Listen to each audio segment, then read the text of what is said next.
Olá, alunos, a paz do Senhor. Eu sou o professor Jean Assis, do curso básico de Teologia. Pessoal, nessa aula nós estudaremos a 32ª aula da matéria História de Israel. E hoje, neste vídeo, nós falaremos sobre o período da monarquia, parte 1. E o tema, propriamente, é monarquia, parte 1, a união do reino de Israel. Nós teremos 3 aulas sobre a monarquia. A gente vai falar sobre a união do reino, a divisão e o período do exílio e pós-exílio, ok?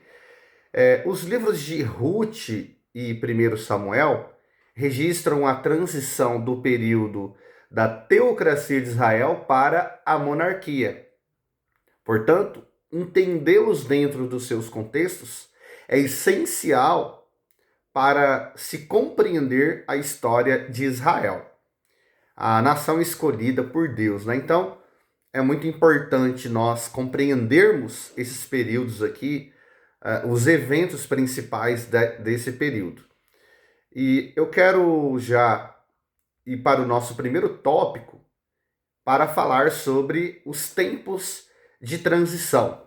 A nação de Israel ela já não estava satisfeita com o modelo de governo que perpetuava há aproximadamente 500 anos. Assim, solicitaram ao seu líder, na ocasião Samuel, que escolhesse um rei para substituí-lo.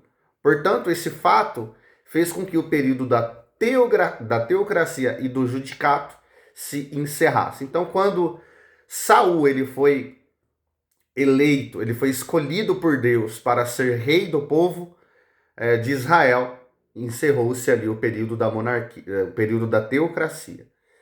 E eu quero destacar, dentro ainda desse tópico, pelo menos alguns pontos. O primeiro é sobre as nações vizinhas ali da terra de Israel, do território de Israel.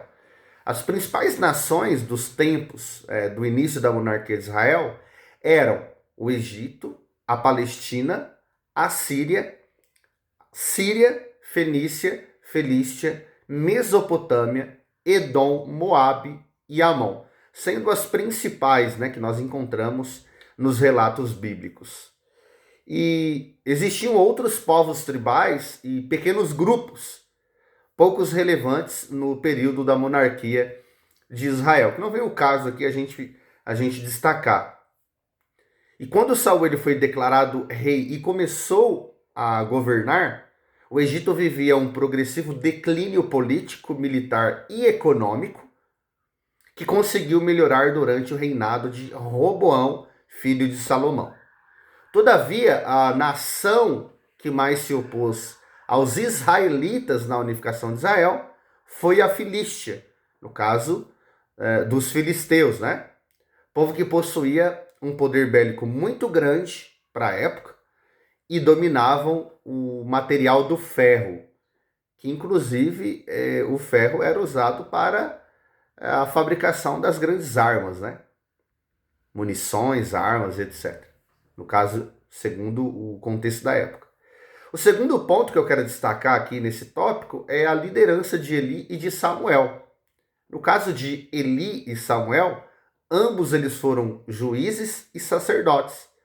Além dessas duas funções, Samuel também ele exerceu o ministério profético em Israel, posição que era muitíssimo respeitado. Então, Samuel ele teve o tríplice ministério de juiz, de sacerdote e de profeta. Esses dois homens de Deus eles foram excelentes líderes políticos e espirituais, excelentes juízes, Entretanto, por razões que as escrituras não elucidam muito bem, não foram bons pais de família, principalmente concernente à educação e liderança dos seus filhos. No entanto, Eli ele compartilhou a liderança de juiz para Samuel, não foram para os seus filhos, porque eles foram mortos pelo próprio Deus, por profanarem o culto ao Senhor, por profanarem a santidade de Deus, que foi, no caso aqui, Eli, aliás, Samuel, que foi o último juiz do período da teocracia. Samuel passou a liderança de Israel para Saul, o rei escolhido por Deus.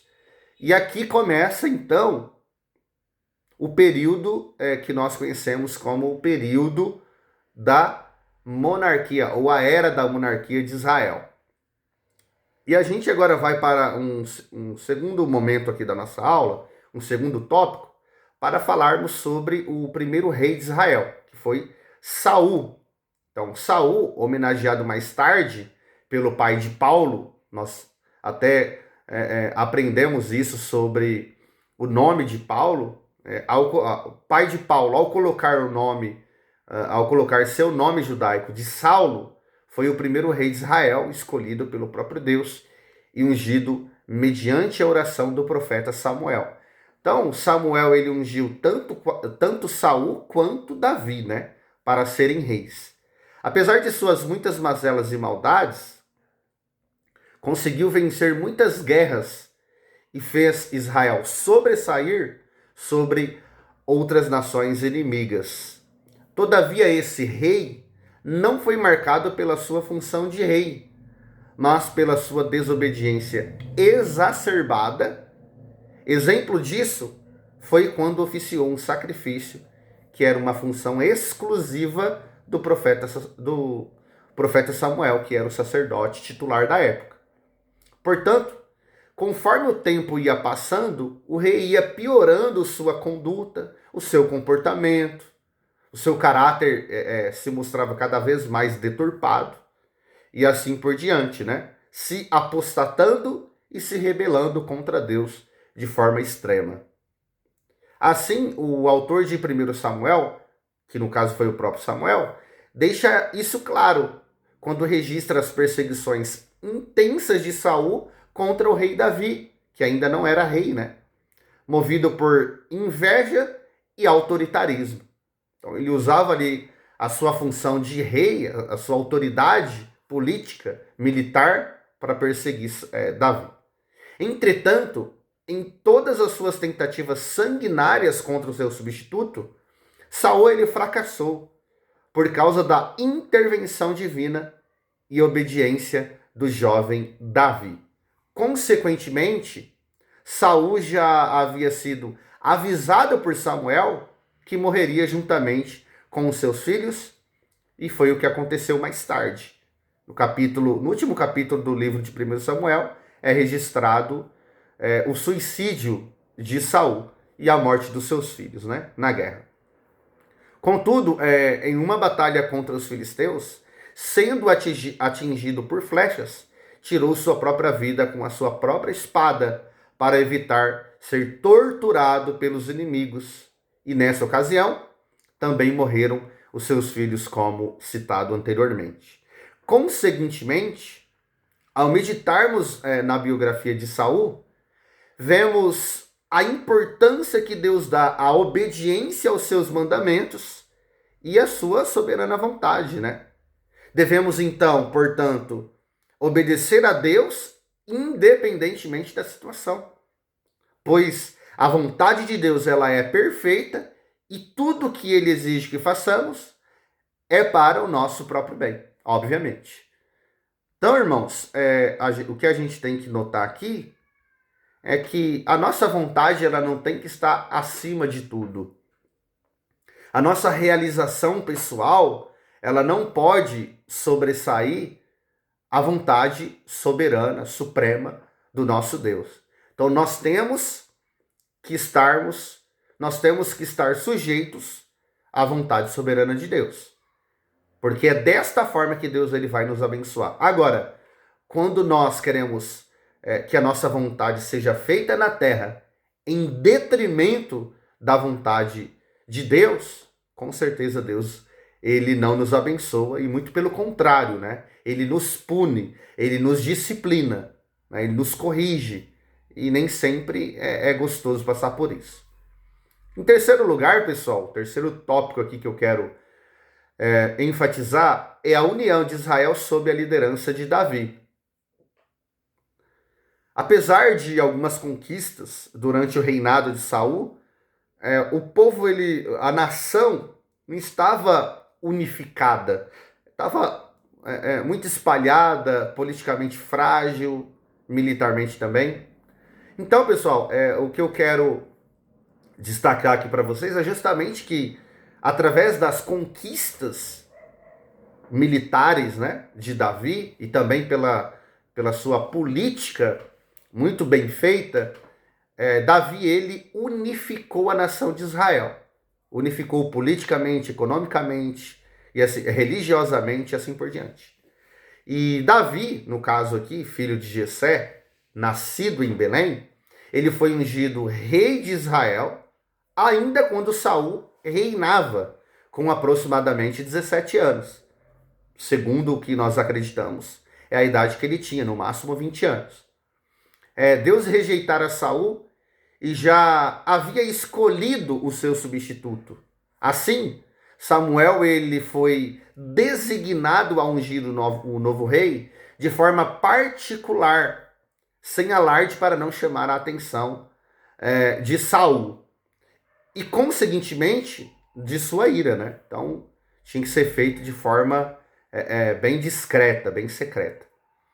E nesse íntere, né? Nesse processo aqui, antes de assumir o trono de Israel, Davi ele venceu uma das batalhas mais conhecidas da Bíblia, a saber, a batalha do confronto que estava acontecendo entre israelitas e filisteus. Ademais, Israel estava sucumbindo ao exército do inimigo e sua derrota final era certa. Então, praticamente, o exército de Israel estava prostrado, né? Estava prostrado diante da liderança de Golias, à frente do exército dos filisteus. Não obstante, Deus usou Davi, sem experiência militar, para vencer o gigante Golias, que tinha quase 3 metros de altura, que fazia frente ao exército dos filisteus. E depois da vitória do maior rei de Israel, isto é, Davi, os israelitas eles venceram a batalha e os inimigos fugiram envergonhados, humilhados, totalmente desmoralizados, né? A vitória de Davi sobre Golias fez dele um jovem ilustre, conhecido, famoso. E por causa disso, sua casa ficou isenta dos impostos e recebeu a oportunidade de ter contato direto com o palácio e o monarca de Israel, no caso, Saul. Porém, depois de algum tempo, Davi tornou-se músico particular do rei Saul, pois ele havia sido possuído por um espírito perturbador. E o espírito só se retirava de Saul quando Davi tocava e cantava para o rei. Algo extremamente complicado aqui, né? Bem constrangedor. Ademais, Davi passou a ser elevado pelo povo por ter vencido o representante principal dos filisteus, que no cenário israelita era impossível vencê-lo, mas pelo poder de Deus Davi venceu. Portanto, começaram a colocar Davi acima do rei Saul, situação que gerou a inveja do rei e, consequentemente, sua fúria e perseguição contra o jovem guerreiro, né? Contra Davi. No entanto, Saul nunca conseguiu realizar sua vontade sanguinária.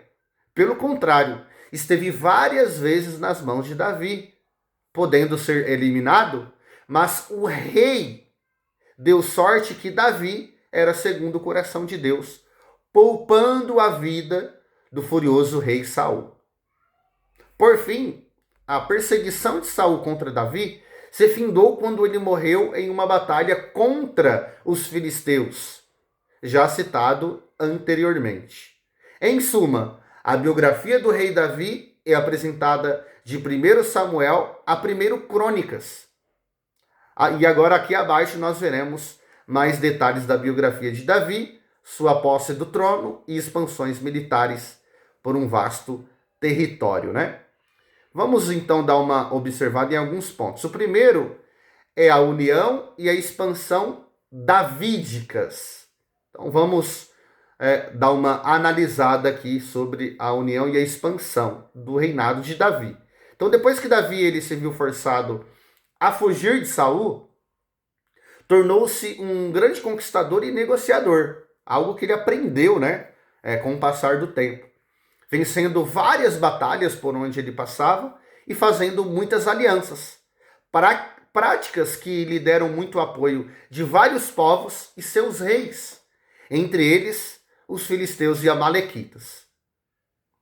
Por conseguinte, depois da morte do rei Saul, foi orientado divinamente para retornar a Judá e foi aclamado pelo povo como novo rei de Israel. Aliás, se tornou o maior rei e chefe de estado da nação israelita, título que os judeus dão a Davi até os dias de hoje, tá, pessoal? Então, não foi algo somente lá no Antigo Testamento, não.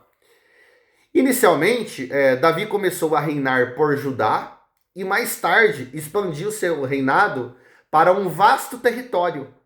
Mas enquanto Davi reinava em Hebrom, Judá, Isbosete, filho de Saul, reinava as terras do norte.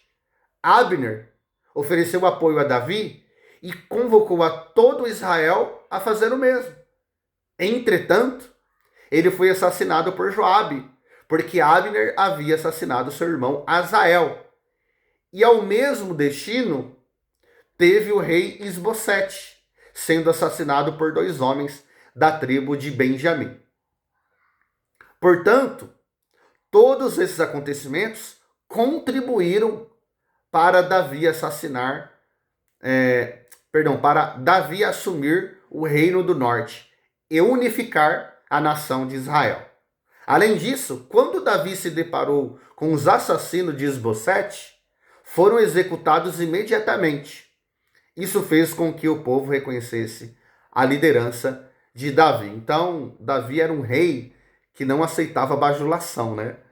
Aliás, um líder que não aceitava bajulação. E isso daqui é essencial para qualquer líder, seja no aspecto profissional, familiar e também eclesiástico, né?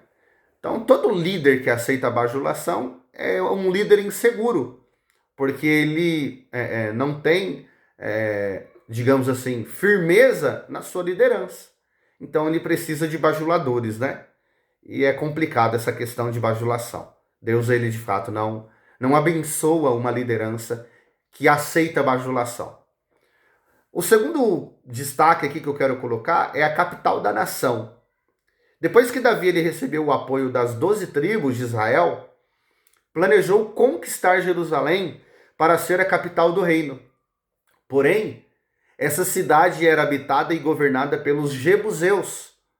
Assim, essa cidade, assim, Joabe foi escolhido como comandante do exército israelita, a fim de conquistar Jerusalém. Os israelitas eles prevaleceram sobre os jebuseus e Jerusalém se tornou a nova capital do reino unificado da nação de Israel. Então não tinha mais agora aqui reino do sul e reino do norte, né? Como aconteceu após a divisão do reino. Então era um único reino, uma única capital e um único governante.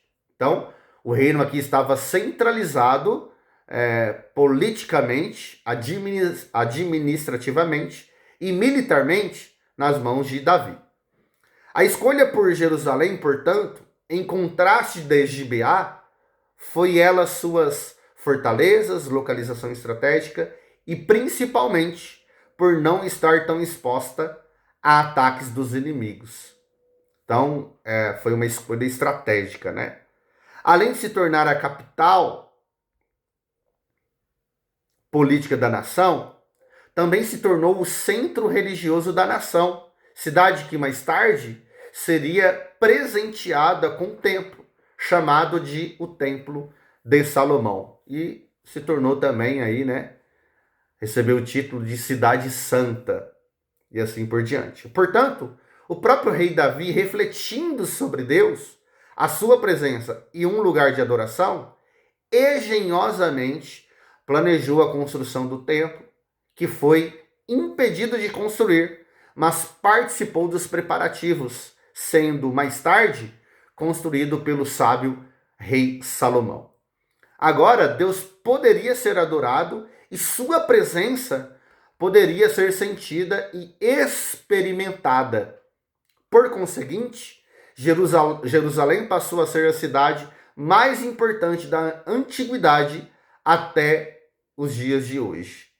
É uma das cidades mais visitadas do mundo, né?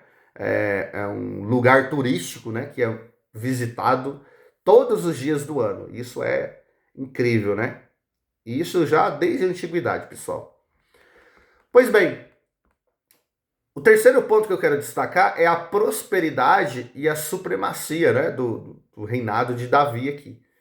As peregrinações de Davi e as relações internacionais que ele teve quando fugia de Saul com outros povos contribuiu para o seu conhecimento político, militar e econômico, e até mesmo demográfico, territorial e etc. Né? Após a unificação do reino, os filisteus se alarmaram e tentaram destruir Israel e evitar a expansão israelita.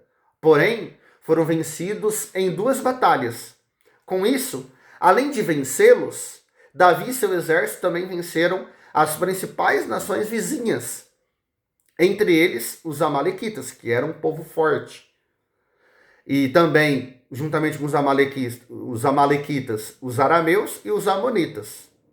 No entanto, Davi não só vencia as batalhas, mas tornava essas nações subservientes e cobrava tributos, ou seja, essas nações pagavam impostos para o reino de Israel, para Davi.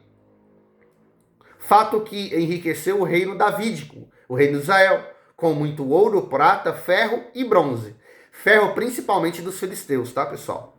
Contudo, Davi deixava claro que suas vitórias militares, expansão e prosperidade era por causa da mão onipotente de Deus. Um exemplo disso, ele deixou escrito como ação de graças no Salmo 18. E agora o quarto ponto que eu quero destacar, aqui ainda deste tópico, é sobre o pecado na família real. Apesar de Davi ter sido um rei devoto e piedoso, o pecado não esteve longe da sua vida e de sua família. Logicamente, o rei era polígamo, prática tolerada por Deus por causa da dureza de coração dos israelitas.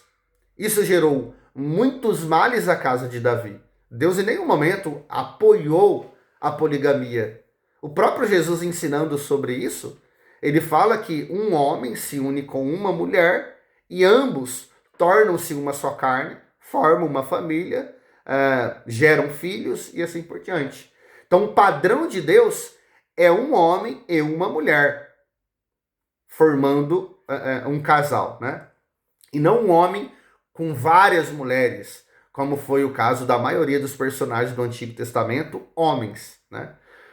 Mas Deus acabava tolerando isso aqui por causa da dureza do coração dos homens. Sobretudo, a maioria dos casamentos de Davi foram por motivações políticas e militares, como foi o caso de Mical, né? Por ter vencido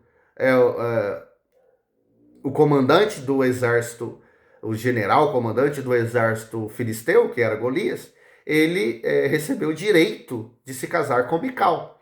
Então, a gente vê isso, né? Muito isso na vida de Davi. Porém, mais tarde, vieram as consequências horrendas da sua vida e em toda a sua casa.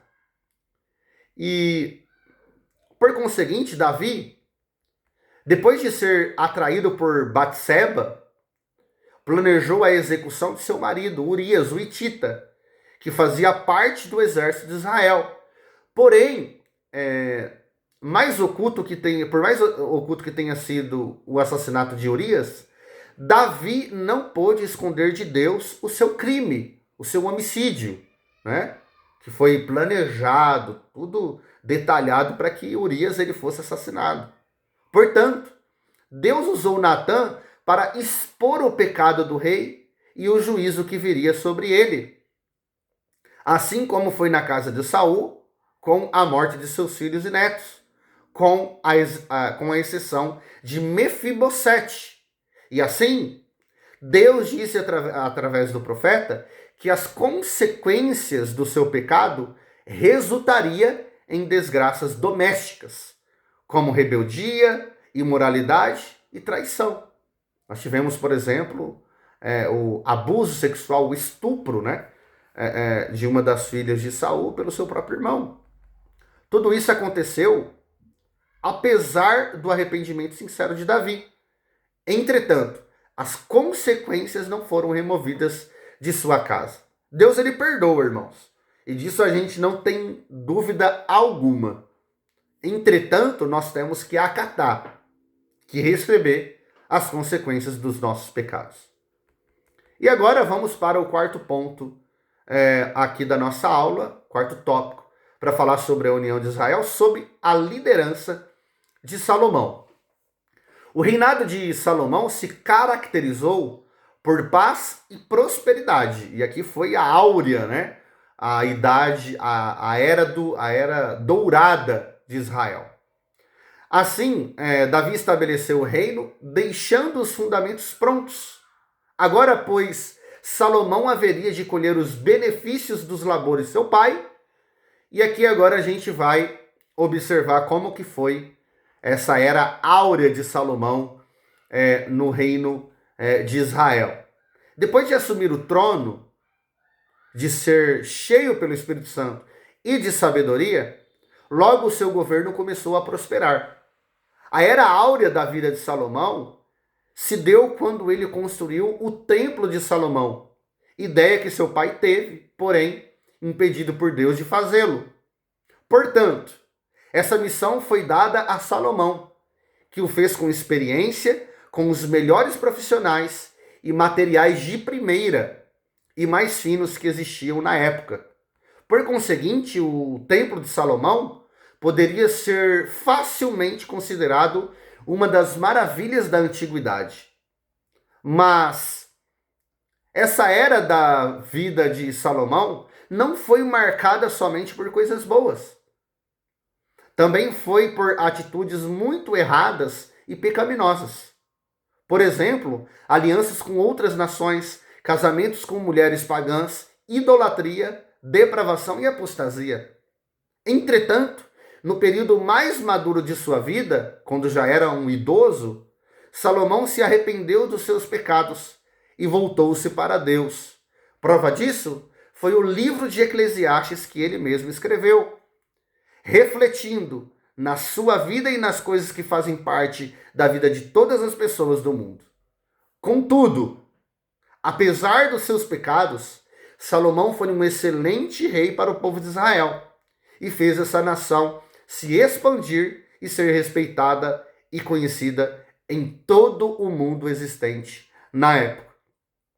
No Oriente Médio, no continente africano, no continente asiático, nas civilizações conhecidas da época.